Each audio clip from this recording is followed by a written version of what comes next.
Hello friends and welcome to Novel Literature classes. In this lecture, we will be doing Pope's essay on criticism. He published his work in 1711 during the reign of Queen Anne. Queen Anne was the same person under whom England and Scotland combined to form Great Britain in 1707. Do remember that. Now, Alexander Pope, born in 1688, died in 1744, was a great poet, a satirist, a critic, as well as a translator, especially of Homer. He was physically weak ever since his childhood. Height was only 4.5 feet, and at the age of 12 years, he was diagnosed with tuberculosis of spine. Now he also faced so many difficulties because of that. He was bullied by people, and this turned him into becoming a grumpy little man. Now, that grumpy little man turned out to be the master of the heroic couplet, which was famous as mock heroic couplets. And because he could not attend colleges or schools due to his weak physique, he was usually and mostly self educated at home. Now, let us take a look at some of his notable works: The Dunciad, an essay on criticism; The Rape of the Lock, an essay on man; An epistle to Dr. Arbuthnot; Memoirs of Martinus Criblerus; Eloisa to Abelard; The New Dunciad; Windsor Forest; Epistle to the Right Honourable Richard, Earl of Burlington. Well, so much more, but I could not fit it in here. Now let's come back to the essay. Just like Horace's Ars Poetica, Pope's essay is a verse epistle written in heroic couplets, and each couplet ends with a semicolon, comma, or a full stop. Now, unlike the free flowing soliloquies you might have encountered of Shakespeare, Pope's couplets look more like a mathematical proof which moves logically and cannot be read quickly. It is like the rules of decorum have been given a shape of a poem or given a rhythm or a rhyme scheme.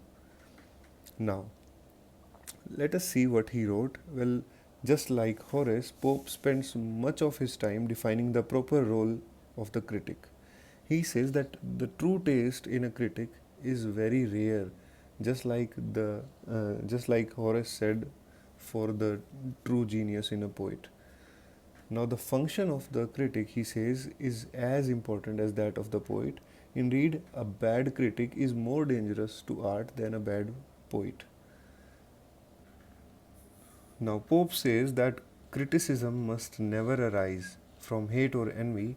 In fact, we should never let the anxiety of influence overpower us. Otherwise, it will lead to the destruction of a great work which could otherwise have been avoided.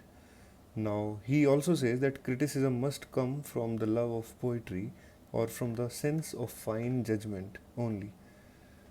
Now, Alexander Pope ridicules some critics and he says that they are like half bred mules, like they are khachar, and they can neither make good poetry and nor can they judge it.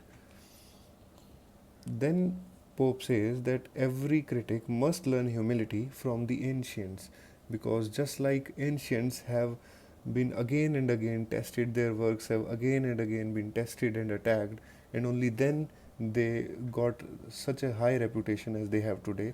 Similarly, a great critic must also learn humility, and the best place to learn is from the ancients. He's giving the example of ancients because, being a neoclassical, that is what he worships. Now, he says that a true critic must judge art via study of poet's age, the chosen genre, and the mode of imitation of that genre, and the desired result and the aim of his poem. Having read all that, let us come to the gist of his work. Alexander Pope says that for the best poets or critics, nature is the final source, the final result, and the final test of art.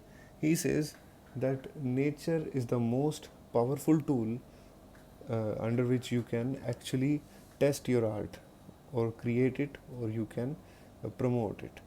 Now, The decorum, Alexander Pope says, he was never created by the ancients but discovered by them in nature.